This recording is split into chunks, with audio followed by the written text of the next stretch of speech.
తాకట్లో ఉన్న మీ బంగారాన్ని విడిపించి ఆ రోజు ఆన్లైన్ రేటుకి కొంటాం. Sharma gold company. అందరికీ నమస్కారం. నా పేరు మాధురి. మీరు చూస్తున్నది సుమన్ టీవీ నెట్వర్క్. మే 16 నుంచి 31 వరకు ద్వాదశ రాసుల వారికి ఎలా ఉండబోతుందో తెలియజేయడానికి మనతో పాటు ఉన్నారు ప్రముఖ జ్యోతిష్య పండితులు బ్రహ్మశ్రీ నందిబట్ల శ్రీహరి శర్మ గురువు గారు. నమస్కారం గురువు గారు. వాగర్థ వివ సంపృక్తౌ వాగర్థ ప్రతిపత్తయే జగతః పితరౌ వందే పార్వతీ పరమేశ్వరౌ. ఆదిత్యాయ చ సోమాయ మంగళాయ బుధాయ చ కురు శుక్ర శనిభ్యశ్చ రాహవే కేతవే నమః. శృంగేరి జగద్గురు పీఠాధిపతులకి కంచి పీఠాధిపతులకి నమస్కారములు తెలియజేసుకుంటూ కార్యక్రమాన్ని ప్రారంభిద్దాం. గురుగారు, ఇక మిథున రాశి వారికి ఎలా ఉండబోతుందో తెలియజేస్తారా? ఇక 12 రాశులలో జన్మించినటువంటి వారికి మే 16వ తారీఖు నుంచి 31వ తారీఖు వరకు ఏ విధంగా ఉండబోతుందో తెలుసుకునే ముందు గ్రహ సంచారం తెలుసుకుందాం. వీక్షించేటువంటి ప్రేక్షకులకి ఒక సూచన. గురువు మారాడు, అలాగే 18వ తారీఖు నుంచి రాహువు కేతువు కూడా మారబోతున్నారు. అంటే ఉన్నటువంటి నవగ్రహాలలో ప్రధానమైనటువంటి గ్రహాలు మారబోతున్నాయి.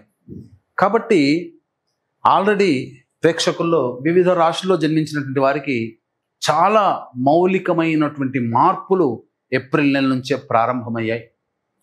కాబట్టి భవిష్యత్తు ఎలా ఉండబోతుంది, ముఖ్యంగా ఈ మే నెలలో 16 నుంచి 31వ తారీఖు వరకు ఎలా ఉండబోతుంది అనేటువంటి విషయాన్ని తెలుసుకునే ముందు గ్రహ సంచారం తెలుసుకుందాం.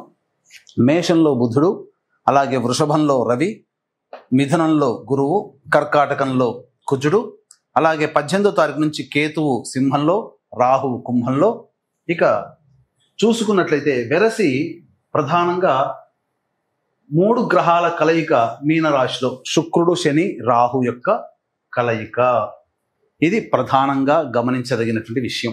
మే 16వ తారీఖు నుంచి 31వ తారీఖు వరకు మిథున రాశిలో జన్మించినటువంటి వారికి ఏ విధంగా ఉండబోతుందో తెలుసుకునే ప్రయత్నం చేద్దాం.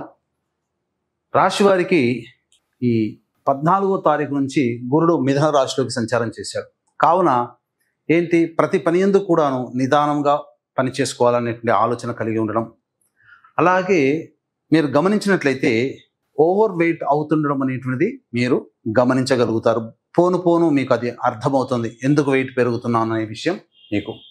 ఇక ముఖ్యంగా దేవతా అనుగ్రహాన్ని పొందగలిగితే ఈ మిథున రాశి వారు చాలా మార్పులు మీ జీవితంలో చూస్తారు. గొప్పదైనటువంటి పాజిటివ్ ఎనర్జీని పొందగలుగుతారు. ముఖ్యంగా శని దశమ స్థానంలోకి రావడం, అలాగే గురువు రాశిలోనే సంచరిస్తూ ఉండడం, రాహుకేతులు కూడాను మార్పు జరుగుతూ ఉండడం, ఈ కారణం చేత చాలా వైవిధ్యభరితంగా ఉంటుంది. అంటే ప్రోత్సాహకరమైనటువంటి వాతావరణంతో పాటుగా ఈ మిథున రాశిలో జన్మించినటువంటి వారికి చేస్తున్నటువంటి వృత్తి ఉద్యోగ వ్యాపారాల్లో పలు నిర్మాణాత్మకమైనటువంటి మార్పులు జరగబోతున్నాయి అని చెప్పవచ్చు. ఇక 2వ ఇంట కుజుని యొక్క సంచార ప్రభావము మీ యొక్క వాక్కుని అదుపులో పెట్టుకోమని చెప్పబోతుంది. కాబట్టి అన్ని విధాలుగా మీరు ఎంత తగ్గి ఉంటే అన్ని విధాలుగా మీకు ఆనందకరమైనటువంటి పరిస్థితి. ఇక 12వ ఇంట రవి, ఈ ప్రభావము వలన చేస్తున్నటువంటి వృత్తి ఉద్యోగాల్లో చాలా కీలకమైన మార్పులు జరుగుతాయి. మీరు అనుకున్నది ఒకటైతే జరిగేది ఇంకొకటిగా ఉంటుంది. ఉద్యోగ సంబంధమైన విషయాల్లో ప్రభుత్వపరమైనటువంటి లావాదేవీలు, ప్రభుత్వ రంగంలో పనిచేస్తున్నటువంటి వాళ్ళకి ప్రధానంగా కాస్త ఇబ్బందికర పరిస్థితులు అనేటువంటివి ఉంటాయి. దూర ప్రాంత బదిలీలు చేయాల్సినటువంటి పరిస్థితి గోచరమవుతుంది అని చెప్పవచ్చు. ఇక 11వ స్థానంలో బుధుని యొక్క సంచార ప్రభావము మీ యొక్క విష్, అంటే మీరు ఏదైతే అనుకుంటున్నారో అది నెరవేర్చుకోవడానికి దారులు ఏర్పడతాయి. అది అందులో ఉన్నటువంటి వాటిలో ఏది మంచిది అని మీరు సెలెక్ట్ చేసుకొని తద్వారా మీరు ముందడుగు వేసినట్లయితే తప్పకుండా మీరు విజయాన్ని పొందుతారని చెప్పవచ్చు. అన్ని విధాలుగా ఈ 16 నుంచి 31వ తారీఖు వరకు రాష్ట్రాధిపతి అనుకూలంగా ఉండబోతున్నాడు. ఇక దశమ స్థానంలో శుక్రుడు శని కలయిక, ఈ ప్రభావం వలన అనవసరమైనటువంటి ధన వ్యయం ప్రభావం కనబడుతుంది. అంతేకాకుండా వస్తు అలంకరణ ప్రాప్తి మీకు గోచరమవుతుంది. మీరు ఎక్కువగా ఖర్చు పెట్టి మీరు భోగ భాగ్యాలు అనుభవించడానికి, అనగా మంచి వస్త్రములు, మంచి పాదరక్షలు, అలాగే మంచి విలువైనటువంటి ఆభరణాలు గొప్పగా సంఘంలో గొప్పగా కనబడడం కోసం మీరు ప్రయత్నించే విధానపూర్వకంగా ఖర్చులు పెరుగుతాయని చెప్పవచ్చు. ఇక 9వ స్థానంలో రాహు యొక్క సంచారం తండ్రి గారి ఆరోగ్యం పట్ల శ్రద్ధ వహించాల్సినటువంటి పరిస్థితి. విదేశీయానము, విదేశీ విద్య చేయదలసినటువంటి విద్యార్థులకు అందరికీ కూడా అనుకూలంగా ఉండబోతుంది. మంచి విషయాల్లో ముఖ్యంగా వైద్య విద్యార్థులకి అనుకూలమైనటువంటి పరిస్థితులు గోచరమవుతున్నాయి. అలాగే ప్రధానంగా దూర ప్రాంత బదిలీలకు జరుపుకోవడానికి అనుకూలమైనటువంటి సమయముగా చెప్పవచ్చు. ఇక వివాహం కావాల్సినటువంటి అబ్బాయిలకి అమ్మాయిలకి వివాహ సంబంధాలు నిశ్చయమవుతాయి. సంతానంగా ఎదురు చూసేటువంటి మహిళలకి దంపతులకి చక్కటి శుభవార్త వింటారని చెప్పవచ్చు. ఏతావాత అన్ని రంగంలో ఉన్నటువంటి వారికి సాధారణమైనటువంటి మిశ్రమ ఫలితాలు కలుగుతాయి. ముఖ్యంగా రాహువు కేతువుల మధ్యలో అన్ని గ్రహాలు బంధింపబడడం కాలసర్పదోషంలో ఉన్నటువంటి సమయం కాబట్టి అన్ని రాశుల వాళ్ళు జాగ్రత్తలు పాటించాల్సినటువంటి పరిస్థితి. ఇక గమనించుకున్నట్లయితే 16, 17వ తారీఖుల్లో మీరు ఇతరుల వలన లాభపడతారు. అలాగే దంపతుల మధ్య భాగస్వామ్య వ్యాపారం మధ్య ఉన్నటువంటి పొరపచ్చాలు తొలగిపోయి ఆనందకరమైనటువంటి జీవితాన్ని పొందుతారని చెప్పవచ్చు. ధనపరమైనటువంటి సమస్యలు తీరుతాయి. అన్ని విధాలుగా మీరు పై చేయి సాధిస్తారు. ఇక 18, 19, 20వ తారీఖులో కనుక చూసుకున్నట్లయితే మీకు ప్రధానముగా కష్టములు లేదా నష్టములు జరిగే అవకాశం ఉంటుంది. మనస్సు ప్రశాంతంగా ఉండదు. ఏ పని చేయాలన్నా ఒక ఆందోళనగా ఉంటుంది. ఒక జిగ్జాగ్ లాగా వ్యవస్థ ఉంటుంది. ఎటు నిర్ణయం తీసుకోలేనటువంటి పరిస్థితుల్లో ఉంటారు. 21, 22వ తారీఖుల్లో కనుక చూసుకున్నట్లయితే ప్రధానంగా సంతానం మూలకంగా ఖర్చులు సమస్యలు పెరుగుతాయి. సంతానంతో విభేదాలు పెరుగుతాయి. కావున లౌక్యాన్ని ప్రదర్శించండి. అలాగే ఈ సంబంధించినటువంటి విదేశీయానము విదేశీ విద్యకు అనుకూలంగా ఉండేటువంటి రోజులుగా చెప్పవచ్చు. అలాగే ఇక ప్రధానంగా ఆస్తి సంబంధమైనటువంటి విషయాల్లో కొంత వివాదాలు చోటు చేసుకుంటాయి. ఇక 23, 24వ తారీఖుల్లో కనుక చూసుకున్నట్లయితే చేస్తున్నటువంటి వృత్తి ఉద్యోగ వ్యాపార రంగాల్లో ప్రోత్సాహకరములు అనేటువంటి ఉంటాయి. ప్రమోషన్లు లభించేటువంటి అవకాశము గోచరమవుతుంది. అలాగే అన్ని విధాలుగా ధనపరమైనటువంటి సమస్యల్ని పూర్తి చేసుకుంటారని చెప్పవచ్చు.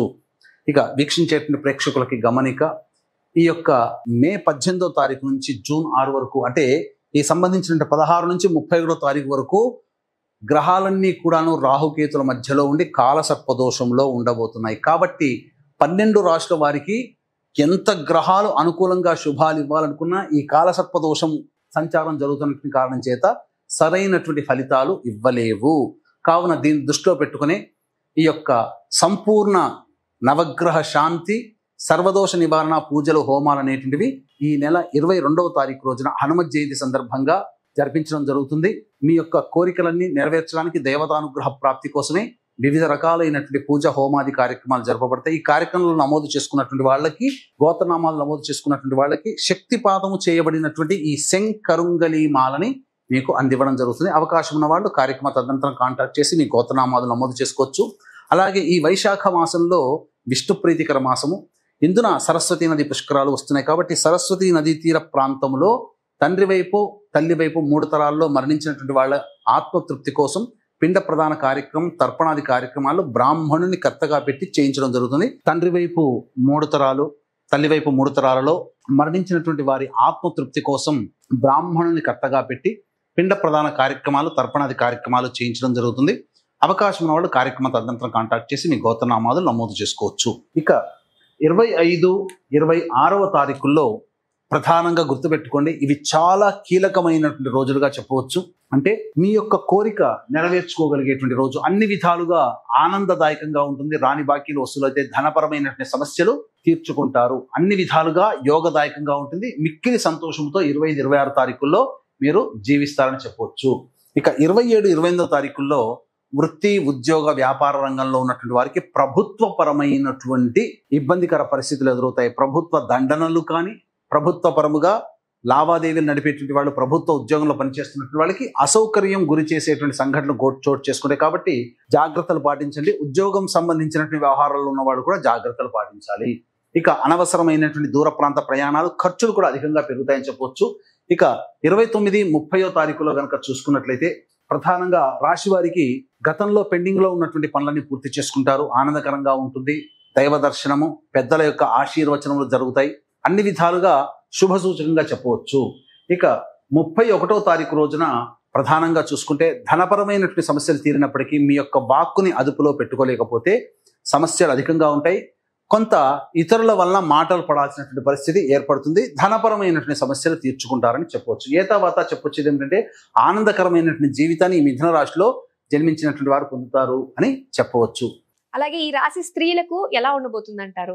ఈ మిథున రాశిలో జన్మించినటువంటి మహిళలకి అన్ని విధాలుగా అనుకూలంగా ఉంటుంది. మీరు తక్కువ పని చేసినా ఎక్కువ మీకు ఈ సంబంధించినటువంటి ప్రచారం లభించడం, తద్వారా ఆనందకరమైనటువంటి జీవితాన్ని పొందుతారు. అంటే అన్ని విధాలుగా శుభసూచకంగా ఉంటుంది. కుటుంబంలో మీ యొక్క వాక్కుకి, మీ మాటకి విలువ ఇస్తారు. అంతకుముందు సమాజంలో మిమ్మల్ని దూరంగా ఉంచిన వాళ్ళే మిమ్మల్ని సాదరంగా గౌరవించి మిమ్మల్ని చక్కగా మంచి స్థానంలో నిలబెడతారు.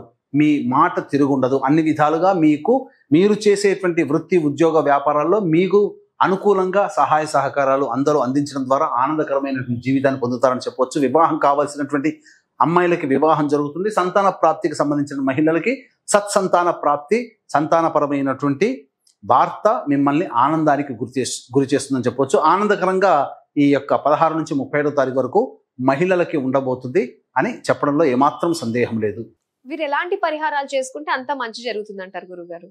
16వ తారీఖు నుంచి 31వ తారీఖు వరకు వచ్చేటువంటి సమస్యల పరిష్కారం కోసం ప్రతిరోజు దత్త అష్టకం, కాలభైరవాష్టక పారాయణం అనేటువంటిది ప్రతిరోజు పారాయణాలు చేయండి. ఇప్పుడు చెప్పినటువంటి వాటికి అంటే విభిన్నంగా మీ యొక్క జాతకం ఉంది అని అంటే మీ యొక్క జాతకంలో నడుస్తున్నటువంటి గ్రహ దశాంతర దశల యొక్క ప్రభావాలు కావున దగ్గరలోని మంచి ఉపాసనా పరులైనటువంటి జ్యోతిష్యుల్ని సంప్రదించి వారి సలహాలు, సూచనలు కనుక పాటించినట్లయితే మరింత మెరుగైనటువంటి జీవితాన్ని పొందుతారని తెలియచేయవచ్చు. అలాగే కాలసర్పదోషము ఉన్నటువంటి కారణం చేత 12 రాశుల వారికి, ముఖ్యంగా మిథున రాశి వారికి కూడా సమస్యలు అధికంగా ఉంటాయి. కాబట్టి ఈ సమస్యల నుంచి బయటపడడం కోసం నవగ్రహ శాంతి, సర్వదోష నివారణ పూజల, హోమాలు అనేటువంటివి హనుమత్ జయంతి సందర్భంగా 22 మే తారీఖు రోజున కార్యక్రమాన్ని జరిపించి శక్తిపాతము చేసబడినటువంటి శంకరుంగలి మాలని రాగిలో చుట్టబడి మీకు అందివ్వడం జరుగుతుంది. అవకాశం ఉన్న వాళ్ళు కార్యక్రమం తదనంతరం కాంటాక్ట్ చేసి మీ గోత్రనామాలు నమోదు చేసుకోవచ్చు. అలాగే సరస్వతీ నదీ పుష్కరాల సందర్భంగా తల్లి వైపు, తండ్రి వైపు మరణించినటువంటి వారి ఆత్మతృప్తి కోసం బ్రాహ్మణుని కర్తగా పెట్టి పిండ ప్రదానము మరియు తర్పణాది కార్యక్రమాలు చేయించడం జరుగుతుందని చెప్పవచ్చు. గురుగారు, మిథున రాశి వారి ఫలితాలు తెలియజేసినందుకు ధన్యవాదాలండి. సర్వం శ్రీ ఉమామహేశ్వర పరబ్రహ్మార్పణమస్తు.